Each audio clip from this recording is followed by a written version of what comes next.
Hello everyone. नमस्कार आप सभी को। Very good morning to all. आज के दिन की शुरुआत करेंगे 29 मई 2023 के इंपॉर्टेंट करंट अफेयर के साथ। करंट अफेयर का पीडीएफ स्टैटिक जीके के साथ आप एग्जाम इंजन एप्लीकेशन से जरूर डाउनलोड कर लिया करिए। एग्जाम इंजन स्टडी में फ्री स्टडी मटेरियल का ऑप्शन है, आपको वहीं से डेली के पीडीएफ मिल जाते हैं। पहले बात कर लेते हैं कल के क्वेश्चन की। मैंने कल आपसे एक कंप्यूटर का क्वेश्चन पूछा था। तो सवाल मेरा ये था कि pen drive, hard disk, DVD और मैग्नेटिक टेप, इन चारों में से कौन सी एक सीक्वेंशियल एक्सेस मेमोरी है। देखिए, दो तरीके की मेमोरी होती है। एक तो रैंडम एक्सेस मेमोरी होती है और दूसरी होती है sequential access memory. Random access memory तो रैम हो गई, ठीक है, वैसे उसका नाम है। बट हाँ, नॉर्मली अगर देखा जाए तो रैंडम एक्सेस इनको बोला जाता है। जैसे कि पेन ड्राइव में आपने 10 या 100 फोल्डर बना रखे हैं। आप जिस भी फोल्डर में जाना चाहें, आप डायरेक्टली उस फोल्डर पे जा सकते हो। हार्ड डिस्क में भी ऐसा ही है। आप देखते हो सी डी ई ड्राइव आप बना लो, आप किसी भी ड्राइव में डायरेक्टली जा सकते हो। डीवीडी में भी आपने देखा होगा कि जैसे मान लो एक डीवीडी में 100 गाने हैं, आपको 90 नंबर वाला गाना प्ले करना है तो आप डायरेक्ट 90 प्ले करिए अपने रिमोट से, तो 90 नंबर का ही सॉन्ग चल जाएगा। लेकिन ये जो मैग्नेटिक टेप है, ये पुराने टाइम पे आपने देखा होगा इस तरीके का कैसेट आता था, जिसमें ऐसे दो गोल छेद हुआ करते थे और इसमें रील लगी होती थी। अब ये जो रील होती थी ना, इसी को मैग्नेटिक टेप कहा जाता है, जिसको आम भाषा में रील बोलते थे। यहाँ पर इसका हेड लगा होता था और ए साइड होता था और पीछे वाला साइड इसका बी साइड कहलाता था। तो आपने देखा होगा, आप इसे मैग्नेटिक टेप रिकॉर्डर में ए और बी दोनों तरफ से प्ले कर पाते थे। लेकिन इसकी एक खास बात हुआ करती थी, जैसे मान लो इसमें 10 गाने हैं, तो पहले से आप अगर मान लो आपको चौथे नंबर का गाना प्ले करना है, तो आपको पहला, दूसरा, तीसरा, तीनों से होकर ही जाना पड़ेगा चौथे नंबर तक। आपके पास इसमें कोई ऐसा ऑप्शन नहीं हुआ करता था कि आप डायरेक्टली चौथे नंबर के गाने पर स्विच कर जाओ या पांचवें या 10वें नंबर पर स्विच कर जाओ। आपको अगर 10वें नंबर पे जाना है तो 1 से 9 तक से होते हुए ही जाना होगा। दरअसल जो मैग्नेटिक टेप होते थे, ये इसी वजह से टाइम टेकिंग प्रोसेस हुआ करते थे। इसमें समय बहुत लगता था और साथ में जो मेमोरी का कंजम्पशन है, वो प्रॉपर नहीं हो पाता था। इस वजह से एक टाइम के बाद इनको रिप्लेस कर दिया गया डायरेक्ट एक्सेस मेमोरी से। तो आज की डेट में हम जितनी भी डिवाइसेस यूज कर रहे हैं, चाहे पेन ड्राइव हो, चाहे हार्ड डिस्क हो, चाहे डीवीडी हो, ये सब डायरेक्ट एक्सेस डिवाइस है। अब शुरू करते हैं आज के करंट अफेयर। अभी हाल ही में किसके द्वारा एक नया कैंपेन लॉन्च किया गया है, इसका नाम है जीतेंगे हम। तो जीतेंगे हम नाम का अभियान गौतम अडानी के द्वारा लॉन्च किया गया। दरअसल अभी हाल ही में अडानी ग्रुप के एनिवर्सरी की सेलिब्रेशन थी, साथ में गौतम अडानी का 61st बर्थडे भी था। और इसके अलावा इतना ही नहीं, 1983 में भारतीय टीम ने जब पहली बार क्रिकेट में वर्ल्ड कप जीता था, तो उसकी भी एनिवर्सरी थी अभी हाल ही में। तो उसकी थी 40वीं एनिवर्सरी। तो 40th anniversary of Indian victory in cricket world cup, साथ में गौतम अडानी की 61st बर्थ एनिवर्सरी और अडानी ग्रुप की भी एनिवर्सरी, इन तीनों उपलक्ष्य को मिलाकर इस पूरे कैंपेन को लॉन्च किया गया गौतम अडानी के द्वारा।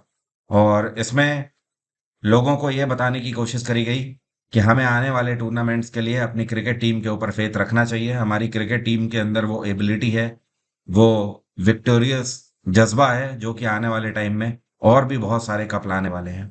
और इसकी एक टैगलाइन रखी गई जिसका नाम है करके दिखाया है, करके दिखाएंगे। इसमें 1983 की जो भारतीय क्रिकेट टीम थी, उसके ज्यादातर खिलाड़ियों को शामिल किया गया। अभी हाल ही में डीबीएस बैंक के इंस्टीट्यूशनल बैंकिंग में मैनेजिंग डायरेक्टर के रूप में किसको अपॉइंट किया गया है।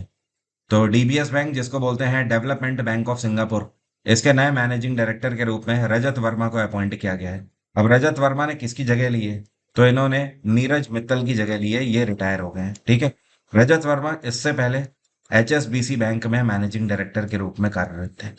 डीबीएस बैंक की अगर बात करें तो डेवलपमेंट बैंक ऑफ सिंगापुर है, तो जाहिर सी बात है सिंगापुर का बैंक है। इसका हेडक्वार्टर सिंगापुर सिटी है। 1968 में इसकी स्थापना करी गई थी। इसके सीईओ हैं पीयूष गुप्ता। कौन है? पीयूष गुप्ता। ध्यान रखिएगा, यहाँ पर हम लोगों ने एमडी के बारे में बात करी है, लेकिन सीईओ कौन है? पीयूष गुप्ता। इसके चेयरपर्सन कौन है? ये है पीटर से। क्या नाम है? पीटर से। अभी किसके द्वारा उड़ीसा गुणवत्ता संकल्प का उद्घाटन किया गया है?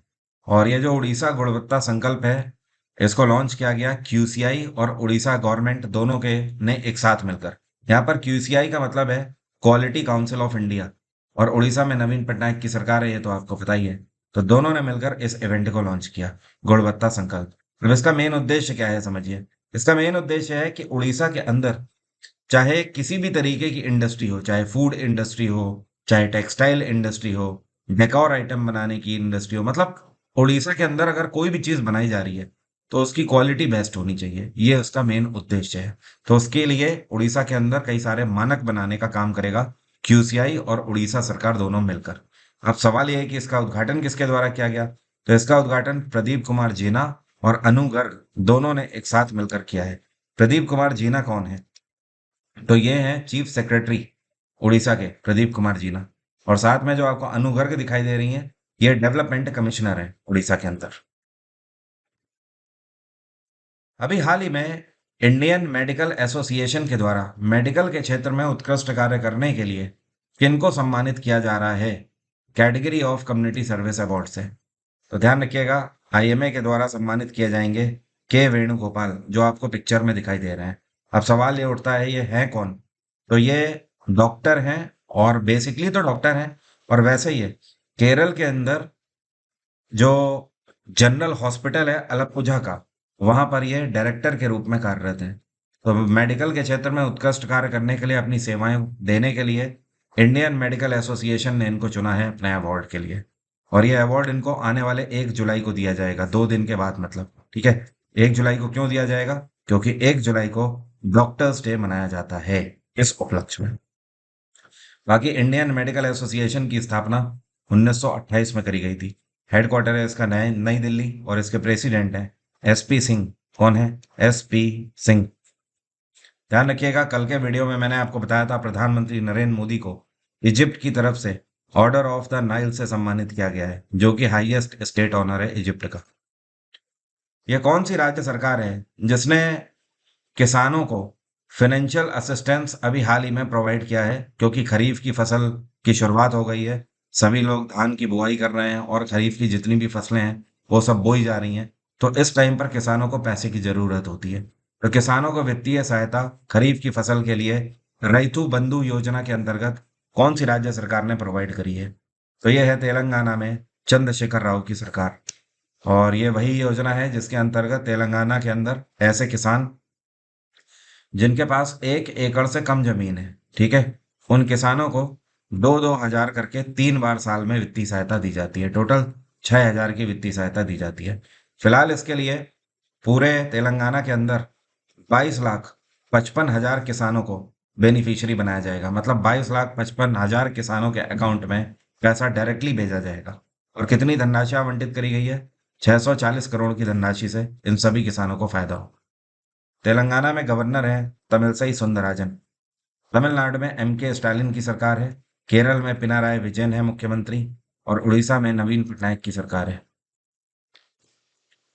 इन्फोसिस ने अभी कांस्के बैंक के साथ पैक्ट साइन किया है। तो ये कितने का पैक्ट दोनों के बीच में साइन हुआ है? तो भारत की कंपनी इन्फोसिस ने $454 मिलियन का पैक्ट साइन किया है। अब ये जो दांस्के बैंक है, ये आपको पता है कहाँ का बैंक है? ये डेनमार्क का बैंक है। डेनमार्क की कैपिटल कोपनेगान इसका हेडक्वार्टर है। इसकी स्थापना 1871 में करी गई थी। अब आप समझ लो कितना पुराना बैंक है दांस्के बैंक। और इसके सीईओ हैं कार्स्टेन एलर्गिस। यहाँ पर मैं लिख देता हूँ, कार्स्टेन एग्रेस, ठीक है। तो दांस्के बैंक ने इन्फोसिस के साथ ये पैक्ट अब साइन क्यों किया है, इसका समझिए। मतलब इन्फोसिस बैंक जितने भी बैंकिंग सिस्टम है, लगभग भारत के अंदर हर बैंकिंग सिस्टम को अपना सॉफ्टवेयर सर्विस प्रोवाइड करती है। मतलब आप ऐसे समझ लो, भारत के अंदर ज्यादातर बैंक इन्फोसिस का ही सॉफ्टवेयर यूज करते हैं। एक सॉफ्टवेयर का आई थिंक आपने नाम सुना होगा, फिनेकल। ये जो फिनेकल सॉफ्टवेयर है, ये इन्फोसिस का ही सॉफ्टवेयर है। तो भारत में ज्यादातर पब्लिक सेक्टर बैंक जो हैं, वो इन्फोसिस का ही फिनेकल यूज करते हैं। और इन्फोसिस उसकी रॉयल्टी लेता है। इन्फोसिस इस सॉफ्टवेयर का मेंटेनेंस उनको देता है हमेशा। तो दांस्के बैंक चाहते हैं कि सिक्योरिटी पॉइंट ऑफ व्यू से इन्फोसिस ही उनके लिए भी इंटरफेस बना कर दे। बाकी इन्फोसिस की अगर बात करें तो हमेशा टॉप 3 आईटी कंपनीज में इन्फोसिस भारत में रहती है। 1981 में इस कंपनी की स्थापना करी गई थी एनआर नारायण मूर्ति के द्वारा। और इस टाइम पे इसके सीईओ हैं सलिल पारेख। कौन है? सलिल पारेख। सलिल पारेख आईआईटी बॉम्बे से पढ़े हुए हैं। और इसका हेडक्वार्टर क्या है? बैंगलोर। अभी special Olympics world summer games का आयोजन किया गया जर्मनी की कैपिटल बर्लिन में। वहां पर भारतीयों के द्वारा कितने मेडल जीते गए हैं? भारतीयों ने इस बार इतिहास रच दिया है समर ओलंपिक्स में।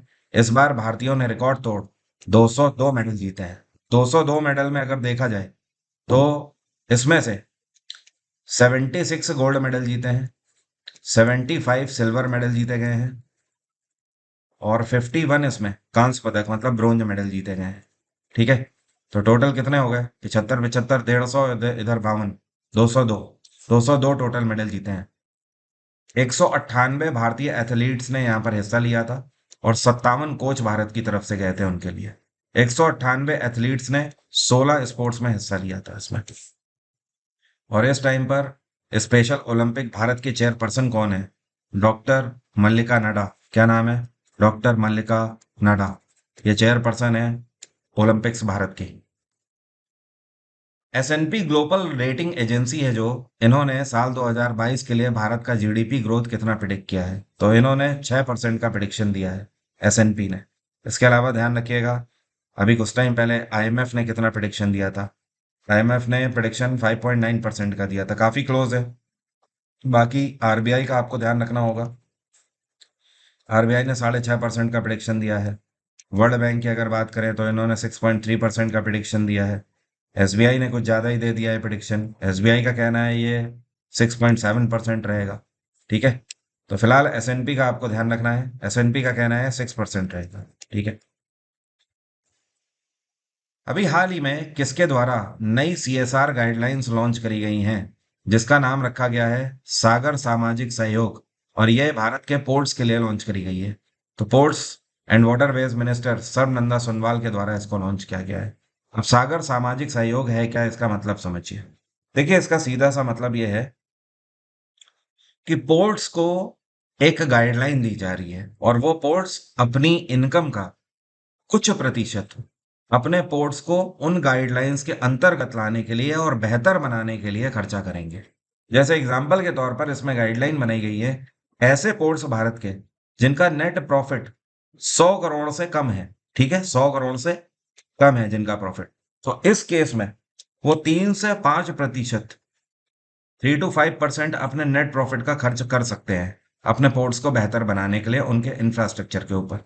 बाकी ऐसे पोर्ट्स जिनका नेट प्रॉफिट 500 करोड़ से कम है, ठीक है, तो ऐसे पोर्ट्स खर्चा कर सकते हैं 2 से 3%। और ऐसे पोर्ट्स जिनका 500 करोड़ से ज्यादा है, ठीक है, उस केस में ये खर्च कर सकते हैं 0.5 से लेकर 2% तक। क्लियर हो रही है बात? तो एक ऐसी गाइडलाइन अब केंद्र सरकार ने बनाई है कि हर पोर्ट को अपने इंफ्रास्ट्रक्चर में खर्च करना ही करना है उसको बेहतर बनाने के लिए अपने प्रॉफिट से। अब उसमें मानक इस तरीके से तैयार कर दिया गया है कि जितनी कम कम कमाई है उतना ज्यादा प्रतिशत वो खर्च कर सकते हैं, ज्यादा कमाई है तो जाहिर सी बात है उनका कम प्रतिशत भी अपने आप में ज्यादा धनराशि होगा। ये कौन है जिनके द्वारा फिश डिसीज एप्लीकेशन लॉन्च किया गया है और साथ में इसकी एक रिपोर्ट भी लॉन्च करी गई है जिसका फायदा फार्मर्स को सीधा सीधा मिलेगा? तो इसको लॉन्च किया गया है एनिमल हस्बेंड्री मिनिस्टर पुरुषोत्तम रूपाला के द्वारा। अब सवाल उठता है, ये फिश डिसीज एप्लीकेशन है क्या? देखिए, ये एक ऐसा ऐप बनाया गया है, इस ऐप को हर वो किसान यूज करे जो कि कहीं ना कहीं से एनिमल हस्बेंड्री या डेयरिंग करता है। जैसे मान लीजिए आप गाय पालते हैं, आप भैंस पालते हैं, बकरी पालन आप कर रहे हो, मुर्गी पालन कर रहे हो, या आप मछली पालन कर रहे हो, आप इस तरीके की कोई भी एक्टिविटी कर रहे हो और जीवन यापन जिससे आप कर रहे हो, तो आप इस एप्लीकेशन को जरूर डाउनलोड करें। ये एप्लीकेशन सरकार की तरफ से आपको टाइम टू टाइम अपडेट करता रहेगा कि जैसे मछलियों में कौन सी मछली से बीमारी हो रही है इस टाइम पे, किस तरीके की मुर्गियों से बीमारी हो रही है, कौन सा वायरस मुर्गियों में पाया जा रहा है, या गायों में कौन सा वायरस इस टाइम पर आ गया है, या भैंसों को कौन सी बीमारी हो रही है। यह सारी चीजों से अवगत कराएगा ये एप्लीकेशन, जिससे कि किसानों का जो लॉस होता है वो कम हो जाएगा। अभी जम्मू कश्मीर और लद्दाख हाई कोर्ट के अंदर एक नया कॉम्प्लेक्स खोला गया है, मतलब एक नई बिल्डिंग बनाई गई है। और ये जम्मू कश्मीर और लद्दाख रीजन के अंदर रायका में नया कॉम्प्लेक्स बनाया गया है। इसका उद्घाटन किसके द्वारा किया गया है? वैसे इसका उद्घाटन नहीं, इसकी आधारशिला रखी गई है और यह आधारशिला chief justice of India D Y Chandrachud के द्वारा रखी गई है। ठीक है, और इस कॉम्प्लेक्स की अगर बात करें तो इसके अंदर 35 कोल्ड रूम बनाए जाएंगे। और प्रेमाइसेस इतना बनाया जा रहा है कि 35 कोल्ड रूम पहले बनाए जाएंगे, आगे चल के 35 और अगर जरूरत पड़ी तो बन जाएंगे इसी पूरे प्रेमाइसेस के अंदर। साथ में इस पूरे कॉम्प्लेक्स के अंदर इतनी जगह दी जाएगी बाहर कैंपस में कि 1,000 लॉयर्स अपने चैम्बर्स बना सकें। ठीक है। तो टोटल 70 कोर्ट रूम का ये प्रेमाइसेस होगा, जिसमें से 35 फर्स्ट फेज में बना दिए जाएंगे और 1,000 से ज्यादा लॉयर्स चैम्बर यहाँ पर स्थापित हो पाएंगे। इसको बनाने के लिए 800 करोड़ की धनराशि आवंटित करी गई है। भारत और फिलीपींस के बीच में जॉइंट कमीशन बाइलैटरल कोऑपरेशन को लेकर नई दिल्ली में 5वीं बैठक आयोजित करी गई, जिसकी अध्यक्षता किसके द्वारा करी गई है? तो इसकी अध्यक्षता भारत के external affairs minister doctor S Jaishankar और साथ में फिलीपींस के फॉरेन सेक्रेटरी, इनका नाम है एनरिक एन मनालो। क्या नाम है? एनरिक ए मनालो। तो इन दोनों ने मिलकर इसको को चेयर किया है। और इसमें कई सारे क्षेत्रों में बात करी गई, जैसे कि हेल्थ हो गया, पर्यटन हो गया, इन्वेस्टमेंट हो गया, ट्रेड हो गया, डिफेंस एंड सिक्योरिटी हो गया, मैरीटाइम कॉपरेशन हो गया, पॉलिटिकल कॉपरेशन हो गया। इन सभी विषयों पर चर्चा करी गई। ध्यान रखिएगा, Bharat Indo Russia joint venture के तहत भारत में ही ब्रह्मोस मिसाइल बनाता है। तो ये जो हम ब्रह्मोस मिसाइल बनाते हैं, इसको पूरे दुनिया में सबसे पहले खरीदने वाला देश फिलीपींस ही है। पिछले साल ही फिलीपींस ने भारत से ब्रह्मोस मिसाइल खरीदी है। यह कौन सा बैंक है जो कि भारत का पहला ऐसा सरकारी बैंक बन गया है जिसने व्यापारियों के लिए यूपीआई पेमेंट इंटरफेस लॉन्च किया है, जो कि रुपे क्रेडिट कार्ड के थ्रू अप्लाई होगा? तो मतलब कहने का कि अब इनका कहना है, ये बैंक मौका दे रहा है कि भारत के अंदर अगर आप व्यापार कर रहे हो, आप व्यापारी हो, तो आप आपस में बिजनेस टू बिजनेस में भी आप पेमेंट कर सकते हो रुपे क्रेडिट कार्ड से, और साथ में यूपीआई इंटरफेस से आप पेमेंट कर पाओगे इन पे। ये है कैनरा बैंक। इसकी स्थापना 1906 में करी गई थी। हेडक्वार्टर है बैंगलोर और कैनरा बैंक के सीईओ है के एस राजू। कौन है? के एस राजू। इसको बोलते हैं वर्ल्ड एमएसएमई डे, जो कि हर साल कौन से दिन मनाया जाता है? यह 27 जून को मनाया गया अभी हाल ही में, परसों के दिन। इसी को international micro small medium enterprises day के रूप में भी जाना जाता है। इस पर्टिकुलर डे को पहली बार 2017 में रिकॉग्निशन दिया गया था यूनाइटेड नेशन जनरल असेंबली के द्वारा। अब मेरा आज का सवाल आपसे, जो ज्ञानपीठ अवार्ड है, ये भारतीय ऑथर्स को दिया जाता है, ठीक है, लिखने के लिए। आपका सवाल ये है कि ये कितनी भाषाओं में लिखने के लिए अवार्ड दिया जाता है? 10, 12, 17 या 22? कमेंट बॉक्स में लिखकर बताइए जल्दी से। एग्जाम इंजन में सारे बैचेस लॉन्च हो चुके हैं एमटीएस के लिए। शुरुआत के जो 500 स्टूडेंट्स हैं केवल, उनके लिए 40% का ऑफ चल रहा है। जैसे ही 500 सीट फुल होंगी, या 500 सीट या फिर 2 जुलाई, ये दो कंडीशन है। अगर 2 जुलाई से पहले ही 500 सीट फिल हो गई हमारी, तो हम ये 40% डिस्काउंट वापस ले लेंगे। तो शुरुआती 500 स्टूडेंट्स को हम 40% का डिस्काउंट दे रहे हैं। वैसे भी इन बैचेस की कॉस्ट आप देख सकते हो, और मैं आपको क्या दे रहा हूँ इस बैच में, एक बार देख लीजिए।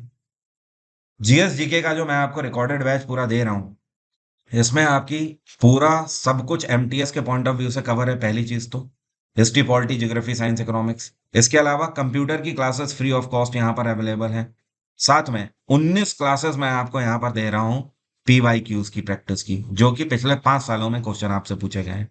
इसमें स्टैटिक जीके की मैगजीन भी फ्री है हिंदी और इंग्लिश में, साइंस की मैगजीन भी फ्री है हिंदी और इंग्लिश में, और करंट अफेयर की 1 जनवरी से लेकर जून तक की 2023 की जितने भी इंपॉर्टेंट करंट अफेयर पॉइंट्स हैं, वो सब इस मैगजीन में कवर है। मतलब इसके बाहर कुछ बचेगा ही नहीं।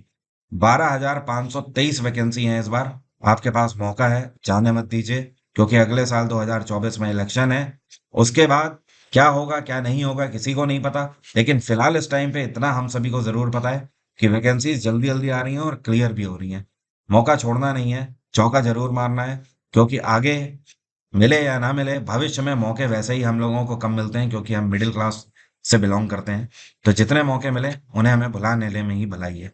बाकी आप इंग्लिश का बैच, रीजनिंग का बैच, मैथ्स का बैच, मैंने कोशिश तो पूरी करी है कि मार्केट में कोई भी आपको इतने कम फी में दे ना पाए कोई भी बैच। तो सबसे कम पैसे में शिक्षा आप तक पहुंचे, यही हमारा लक्ष्य है। तभी मैंने पिछला प्लेटफॉर्म भी छोड़ा है और एग्जाम इंजन चालू किया है। तो एग्जाम इंजन की खास बात ही यही है कि फी यहाँ पर सबसे कम होनी चाहिए। बाकी आप कंबाइंड बैच अगर लेना चाहें तो उसमें भी आपको फायदा है। ₹450 का है, और इसमें आप खुद ही 40% डिस्काउंट कर लो और ही कम का हो जाएगा, 250 के आसपास आ जाएगा। ये 251 का है, इसमें आप 40% डिस्काउंट कर दोगे, ये 150 का हो जाएगा। इन सभी में अगर आप 40% लगा लेंगे तो मात्र 60-60 रुपए के ये हो जाएंगे। ठीक है, लेकिन ये शुरुआती 500 सीटों के लिए है बस। आज की बात यहीं तक। Thank you so much, have a nice day, take care, bye bye, आपका दिन मंगलमय हो। इन सभी बैचेस के लिंक वीडियो के डिस्क्रिप्शन में दिए हुए हैं।